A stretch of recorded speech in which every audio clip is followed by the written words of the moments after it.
जी, बिस्मिल्लाहिर्रहमानिर्रहीम। Dear participants, अस्सलाम वालेकुम।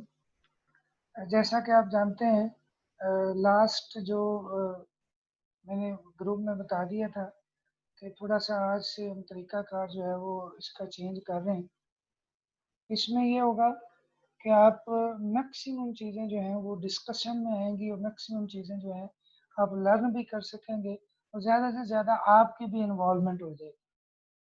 कोशिश करिएगा कि जो इस वक़्त मैं डिस्कस करूँगा, मेरी कोशिश होगी कि इससे पहले ये टॉपिक जो है उसकी वीडियो बना के मैं अपलोड कर दूँ।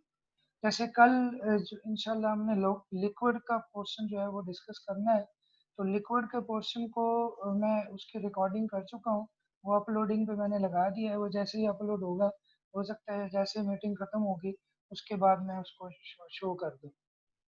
तो इसके साथ मेरी कोशिश है कि कल सॉलिड का भी उसके साथ कर लूँ। अगर सॉलिड की भी अपलोड होगी तो उसको भी हम इसमें डिस्कस करेंगे, ठीक है? और अगर सॉलिड वाली जो है वो नहीं भी होती, तो कल हम लिक्विड का पोर्शन जो है वो बड़ा टेक्निकल, उसमें से क्वेश्चन भी हैं, बहुत ज़्यादा उसमें कॉन्सेप्ट भी हैं, तो उनको यूज़ करेंगे और उसकी प्रैक्टिस मैक्सिमम करेंगे। आज हम इसी को ही नेक्स्ट जो है वो डिस्कस करेंगे। कल हमने कुछ इसके 10 से क्वेश्चन ही मैक्सिमम किए थे। आज हम इसकी ज़्यादा से ज़्यादा प्रैक्टिस करते हैं, ताकि हर चीज़ हमारी प्रैक्टिस में भी आ जाए और हम इससे मैक्सिमम जो है वो कर भी सकें। आई थिंक जो लास्ट टाइम हमने किया था, इसका अगर आपको याद हो, क्वेश्चन नंबर किस पे थे? जी, ये मैंने क्वेश्चन दिया था आपको फायर एक्सटिंग्विशर वाला। कितने लोगों ने इसको सॉल्व करने की कोशिश की है? हुआ है या नहीं हुआ? इसमें देखें,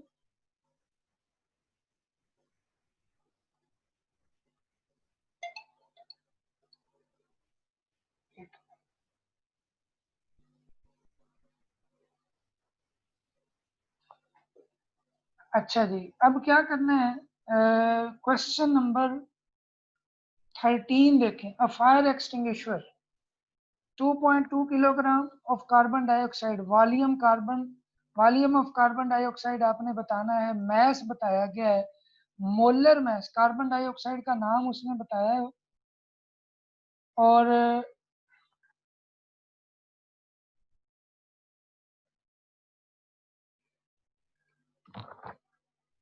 जी, ये किसी कुछ लोगों का नेट इशू आ रहा है, कनेक्ट नहीं हो रहा, तो मैंने ये रिकॉर्डिंग पे भी लगा दिया है, आपको बाद में फिर सेंड भी कर दूंगा। तो बाकी ये है कि जो लोग जैसे ही हो जाए आप इसमें इन्वॉल्व हो जाए।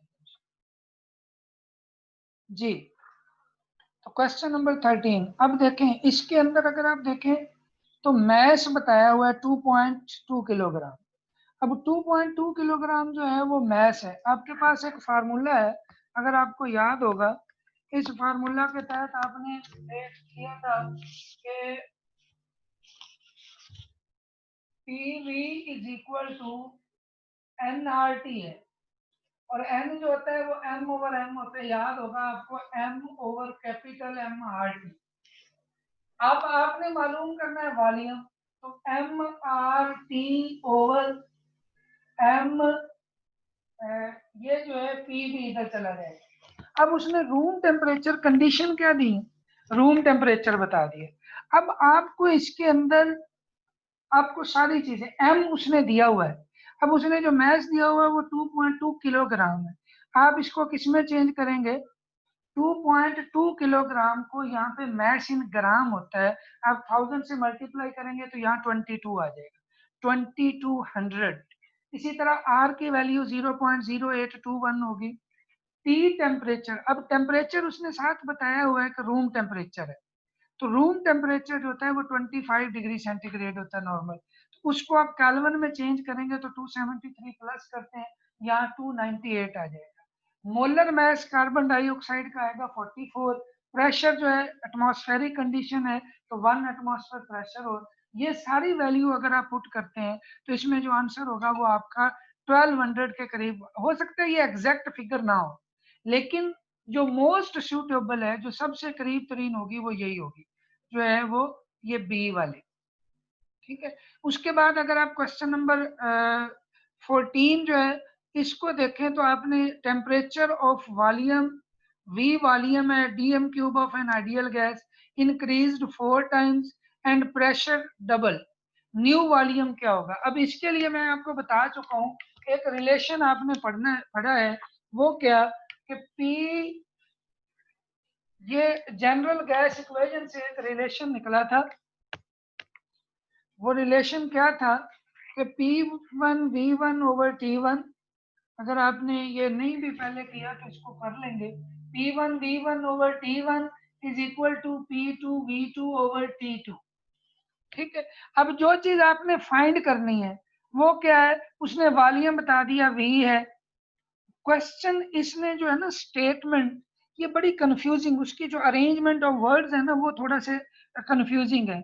अब वॉल्यूम की वैल्यू देने की बजाय उसने कहा कि V है कोई भी वॉल्यूम, आइडियल गैस है, उसका टेम्परेचर आपने इंक्रीज किया 4 टाइम और प्रेशर इंक्रीज किया, प्रेशर डबल किया। अब आप स्टेज देखिए, पहली स्टेज क्या होगी, P1 V1 और T1, ये क्या वैल्यू है आप इसमें सपोज करें। अब वो कहते हैं कि V1 जो है आप कहते हैं कि V है, उसकी वैल्यू उसने बताई नहीं।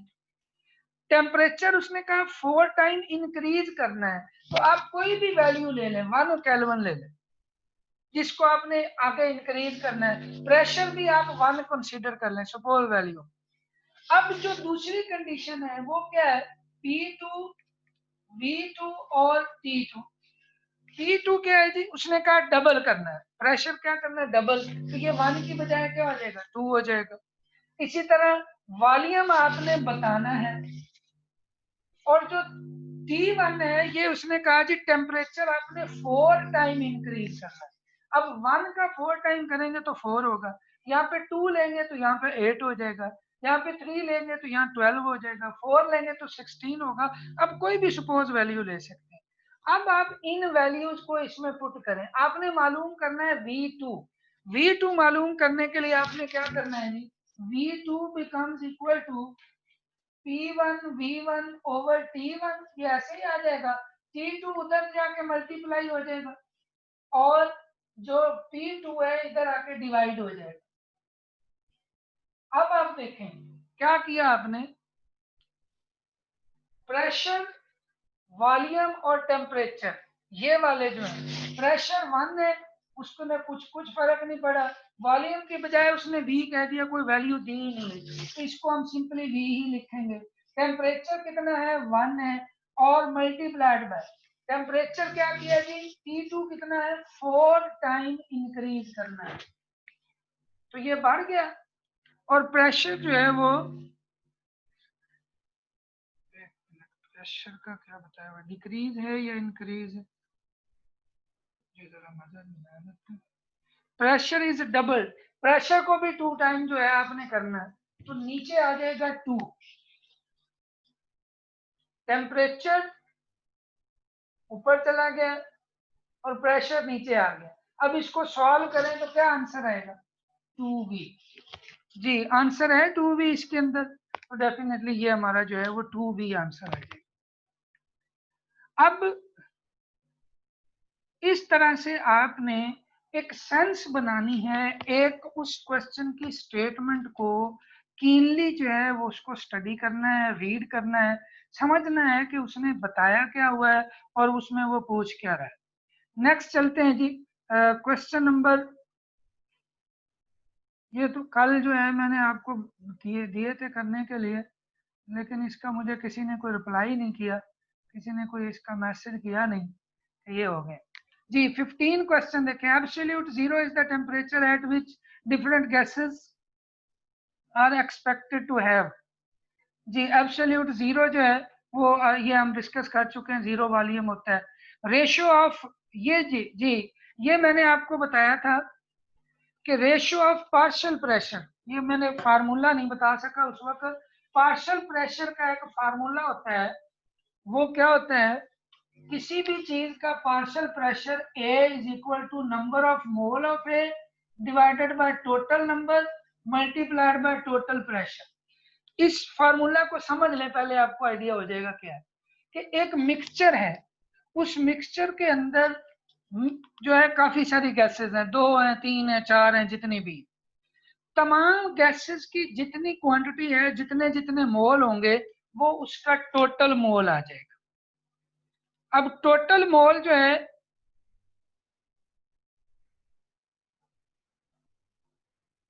जी टोटल मोल जो है वो ये है, वो आपने नीचे लिख देने। अब उस मिक्सचर के अंदर उस गैस के जिसका आपने पार्शियल प्रेशर बताना है, उसकी कितनी क्वांटिटी है उसके भी मोल आपने लेने। अब वो ऊपर लिखना है, ये नीचे लिखना है, टोटल उस मिक्सचर का प्रेशर क्या है जो कि आप मेजर कर सकते हैं, वो आप यहाँ पे लिखेंगे। ठीक है, तो उससे आप किसी भी गैस का पार्शियल प्रेशर फाइंड कर सकते हैं। एक और चीज यहाँ पे ना, बार दफा मोल की बजाय इसी फार्मूला को इस फॉर्म में भी लिखा हुआ हो सकता है, P A will be equal to X A over N, sorry X A into P T. ये जो x है ये रिप्रेजेंट कर रहा है मोल फ्रैक्शन को, मोल फ्रैक्शन ऑफ ए, जो कि यही होता है ratio between the number of moles of a component to the total number of mole. तो ये रेशियो जो है इसको हम मोल फ्रैक्शन भी बोलते हैं। तो बाद दफा मोल की बजाय मोल फ्रैक्शन दिया हुआ हो तो आप ये वाला फार्मूला पुट कर सकते हैं। अब आपने क्या करना है, जब भी किसी चीज का पार्शियल प्रेशर फाइंड करना हो तो ये चीजें आपको पता होनी चाहिए। अब इस क्वेश्चन में देखें तो उसने कहा जी दो चीजें हैं, एक हाइड्रोजन और एक हीलियम। हाइड्रोजन 4 ग्राम है, हीलियम भी 4 ग्राम है। आपको क्या चाहिए, टोटल मोल, और इसने आप प्रेशर किसका बताना है, पार्शियल प्रेशर ऑफ हीलियम आपने बताना है।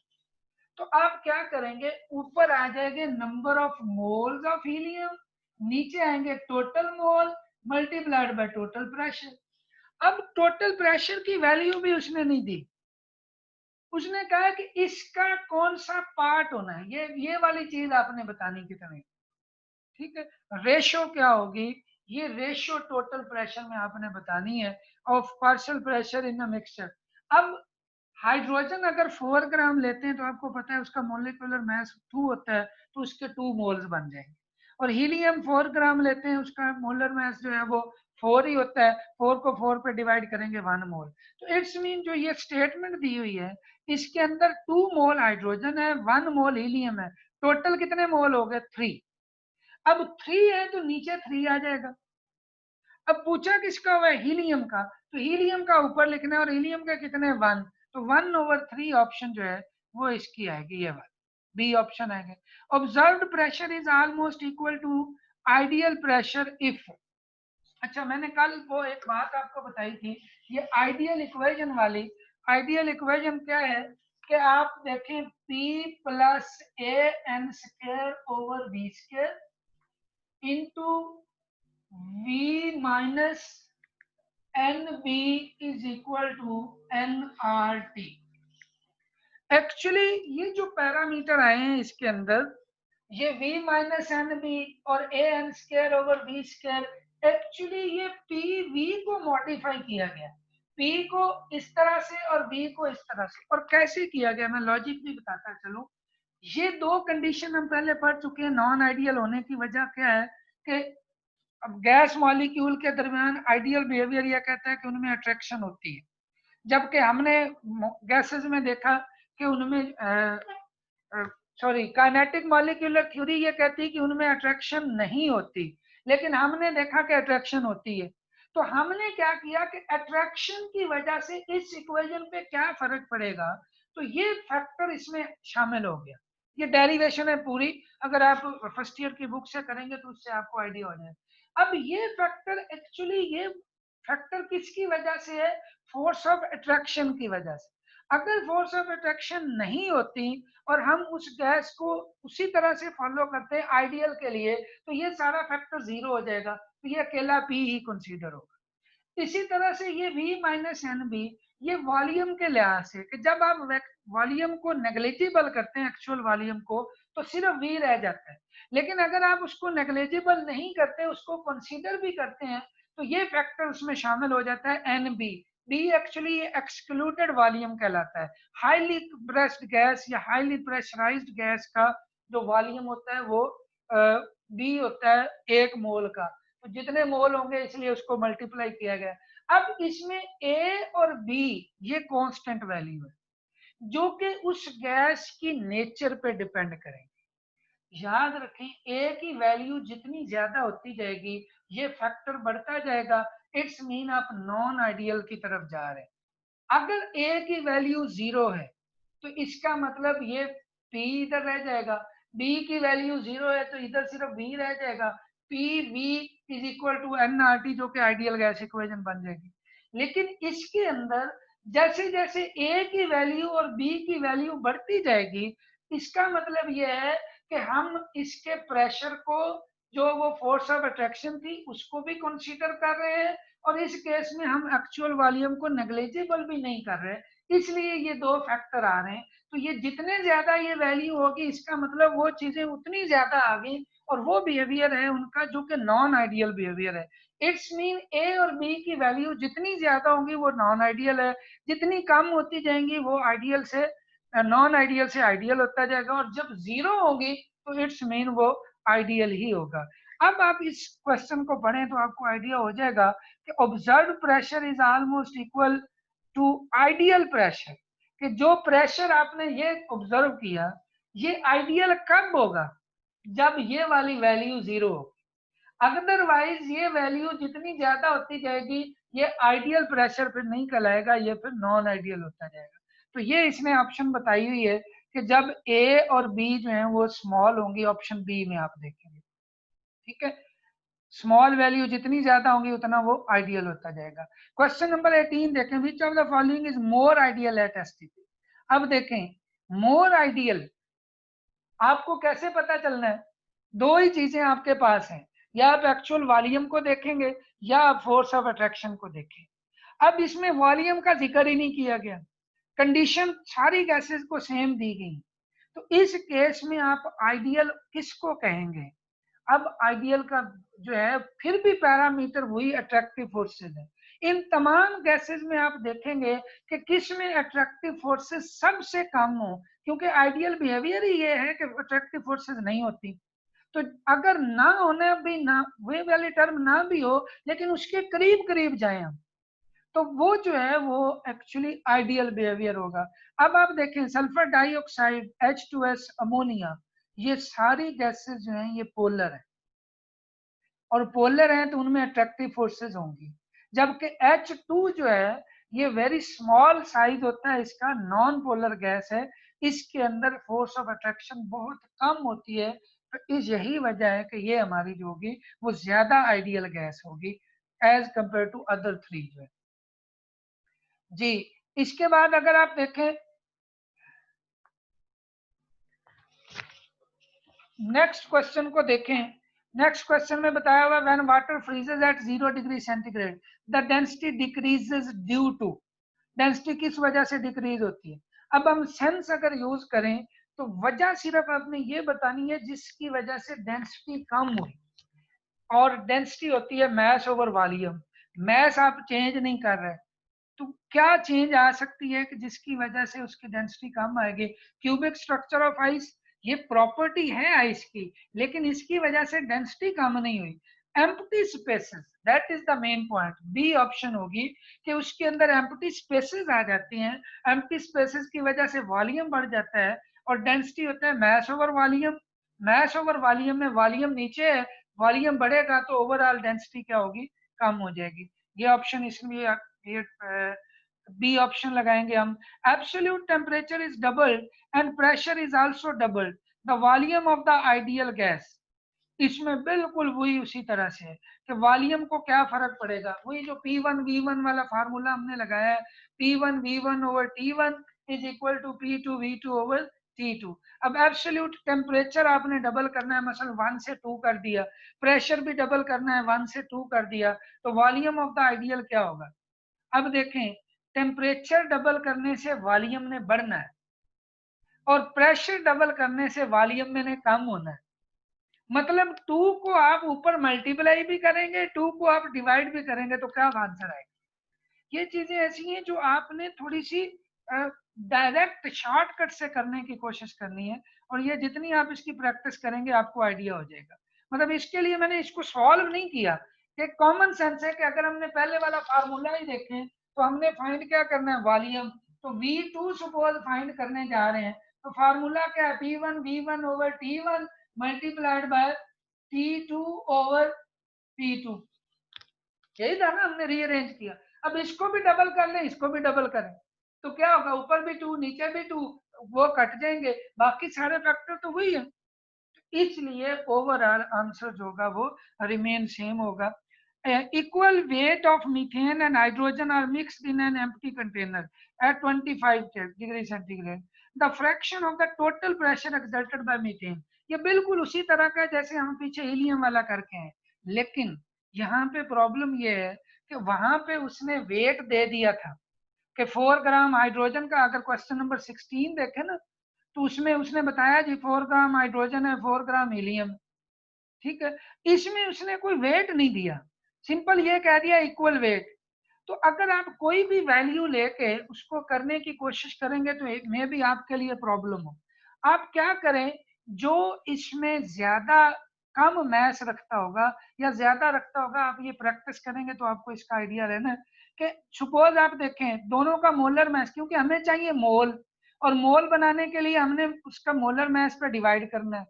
अब मोलर मैस मीथेन का 16 होता है और हाइड्रोजन का जो है वो 2 होता है, 2.016। हाइड्रोजन गैस है, एटम नहीं है, ठीक है। तो दोनों गैसेस हैं, एक का 2 और एक का 16। आपने कोई ऐसी वैल्यू लेनी है जिसपे दोनों डिवाइड हो सके, क्योंकि मोलर मैस पे आपने डिवाइड करना है और उससे आपने मोल मालूम करने हैं। तो हम 2 अगर लेते हैं तो मीथेन के मोल्स पॉइंट में आ जाएंगे, हमारे लिए मुश्किल हो जाएगी पॉइंट वाली वैल्यू को हैंडल करना। इसलिए हम 16 ग्राम अगर लेते हैं, सपोज कर लेते हैं हम कि 16 ग्राम, ये वैसे आप इसको वर्बली भी कर सकते हैं, लेकिन जस्ट आपको मैं बता रहा हूं कि आपने इसकी हिंट्स को कैसे यूज करना है। आप अपने इसकी जो है वो एक की तैयार कर सकते हैं कि उसने कहा जी इक्वल वेट लेना है दोनों का, तो आप 16 ग्राम ऑफ ईच ले लेते हैं, मीथेन का भी 16 ग्राम और हाइड्रोजन का भी। अब 16 ग्राम मीथेन लें तो इसका मोलर मैस 16 होता है, उस पर आप डिवाइड करेंगे तो इसका 1 मोल आ जाएगा। अब इसी तरह से हाइड्रोजन है, उसके भी 16 ग्राम ही लेने, क्योंकि हिंट उसने बताया इक्वल वेट लेना दोनों का। अब दोनों का इक्वल वेट लेंगे तो इसमें क्या होगा, 16 को, इसका मोलर मास 2.016 होता है, तो इसका आंसर आ जाएगा 8 मोल। अब एक का 1 मोल है, एक का 8 मोल है, वही याद करें पार्शियल प्रेशर वाला। अगर पार्शियल प्रेशर वाली आपको वो इक्वेशन याद है, P A will be equal to N A multiplied divided by N T multiplied by total pressure.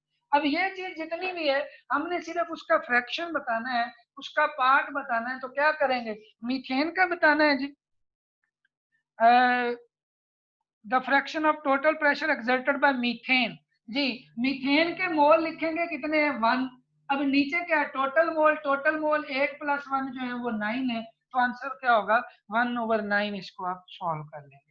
इसी तरह से आप नेक्स्ट क्वेश्चन देखें, क्वेश्चन नंबर 22 है, हाइड्रोजन और ऑक्सीजन है, सेम रेट ऑफ डिफ्यूजन है बिकॉज दे आर सेम। अब ये जो है ये कौन सा लॉ है, ग्राहम्स लॉ। ग्राहम्स लॉ में उनके मॉलिक्यूलर मास और रेट ऑफ डिफ्यूजन का रिलेशन बताया हुआ है। अब इसमें कोई और वैल्यू बताई नहीं हुई, सिर्फ गैसेस के नाम बताए हुए हैं, नाम बताए हुए हैं, तो इट्स मीन हमें उनके मोलर मास का पता होना चाहिए। अब अगर इसका देखें, हाइड्रोजन का मोलर मास निकालें तो नाइट्रोजन 2 है, एक का 14 होता है, 28 हो जाएगा। 4 हाइड्रोजन है, उसके साथ 4 प्लस करेंगे तो 32, मतलब हाइड्रोजन का मोलर मास जो होगा वो 32 है। O2 का मोलर मास निकालें तो वो भी 32 है।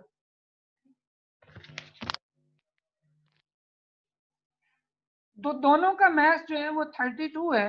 अब 32 मैथ जो है अगर दोनों का इक्वल है, और आपको ये पता है कि रेट ऑफ डिफ्यूजन और effusion according to Graham's law किसके होता है, वो डेंसिटी के या मोलर मास के इनवर्सली प्रोपोर्शनल स्क्वायर रूट के।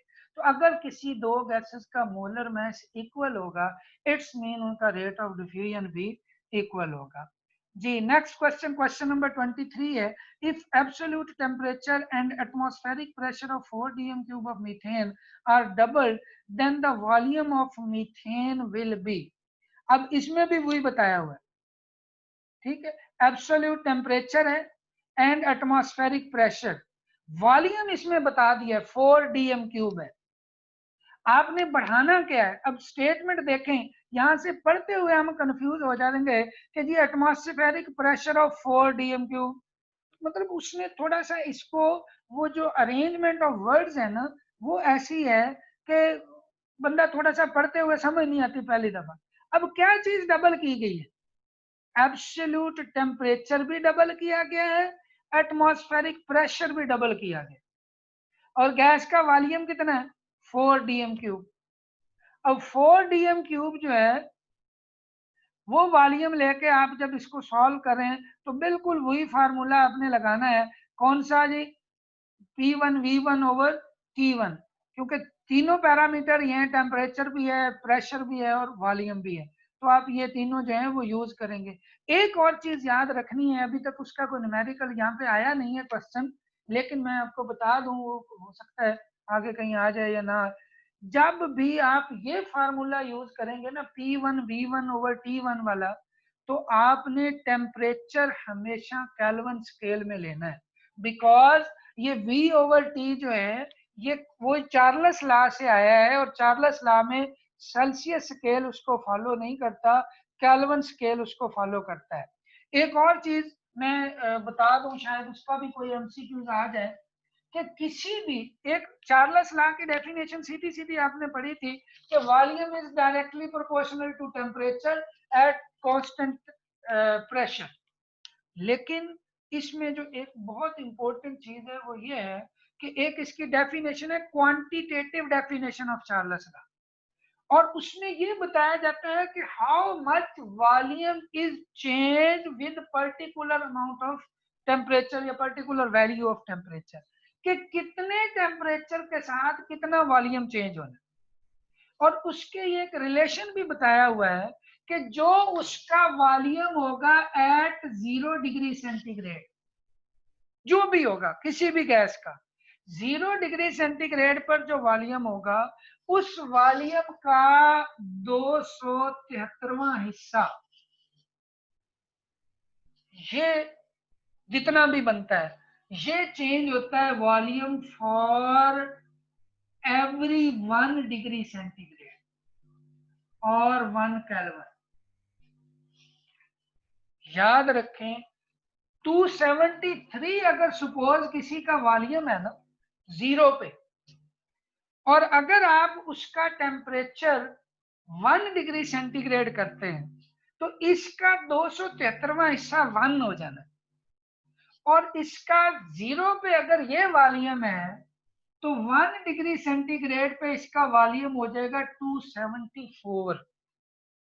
ठीक है, इसी तरह जिस भी गैस का उसका जिस भी टेम्परेचर पर आप वॉल्यूम मेजर करना चाहते हैं, तो आप इस रिलेशन को यूज करेंगे।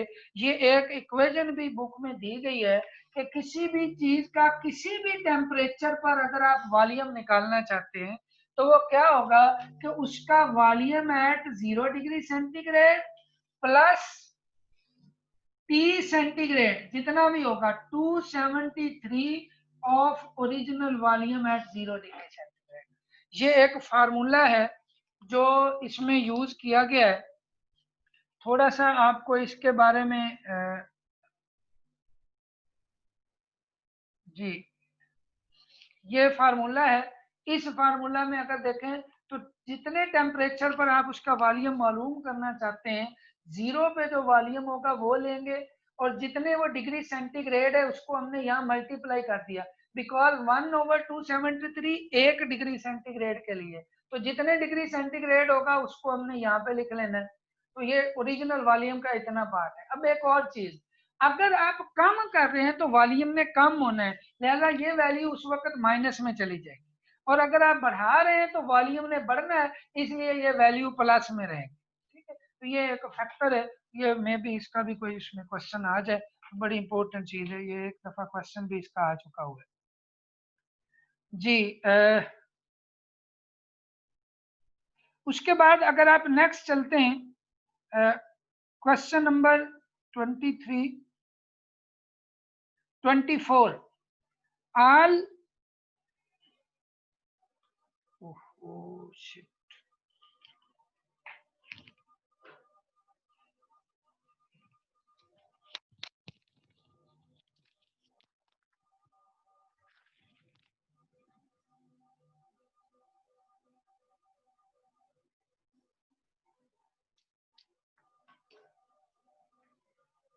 सॉरी लाइट चली गई है, ये प्रॉब्लम हो गया एक।